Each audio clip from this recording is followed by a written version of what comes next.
मोटा भाई मतलब अमित शाह ने देश के सारे सीएम के तोते उड़ा दिए। हुआ ये है कि 2-3 दिन पहले ही अमित शाह ने संसद में एक ऐसा बिल पेश किया है जिसमें अगर किसी भी पीएम सीएम या मंत्री के ऊपर कोई आपराधिक मामले दर्ज है तो उसको 30 दिन मिलेंगे अपने आप को डिफेंड करने के लिए।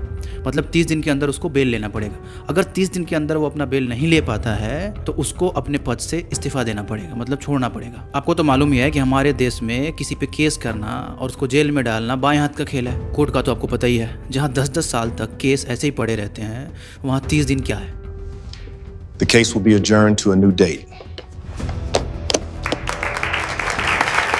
मतलब इसमें तो जिसका वर्चस्व होगा वो राजा हो गया। मतलब अगर जिसका वर्चस्व है वो केस करके किसी मंत्री को उसके ऊपर आपराधिक मामले दर्ज करवा देगा और उसको जेल में डाल देगा। फिर उसी तरह से कोई रीजनल कोर्ट या सुप्रीम कोर्ट उसको आसानी से टाल सकता है केस को 30 दिन से ऊपर, और फिर उसको रिजाइन देना पड़ेगा। ओवरऑल मतलब इस बिल का बहुत बड़ा नेगेटिव इफेक्ट ये है कि जिसके पास ताकत है, सत्ता है, वो 30 दिन के अंदर जनता द्वारा चुने गए प्रतिनिधि को आराम से उसकी कुर्सी से हटा सकता है। एक रिपोर्ट के मुताबिक देश के 40% मुख्यमंत्री पर आपराधिक मामले दर्ज हैं। उसमें सबसे ऊपर है रेवंत रेड्डी जो तेलंगाना के सीएम है, उनके ऊपर 89 केसेस दर्ज हैं। स्टालिन बाबू हैं तमिलनाडु के सीएम 47 केस के साथ, चंद्रबाबू नायडू हैं आंध्र प्रदेश के सीएम 19 केस के साथ, और इस तरह से लगभग 40% मुख्यमंत्री हैं जिनके ऊपर आपराधिक केस दर्ज है। तो अगर ये बिल पास हो जाता है तो इन सबको 30 दिन मिलेंगे, उसके बाद तो इनको जी इस्तीफा देना पड़ेगा। ये बड़ा ही एक डेंजर बिल है जो इंडिया में अभी लेके आए हैं मोदी, और इसके ऊपर बहुत बड़ा हंगामा भी हुआ है संसद में। आपको वीडियोस वगैरह भी मिल जाएंगे देखने के लिए। सुनने में तो ये आ रहा है कि राष्ट्रपति ने इसके ऊपर साइन भी कर दिया है। देश में ना मतलब बहुत ज़्यादा मनमानी हो रहा है। देखिए आगे क्या होता है।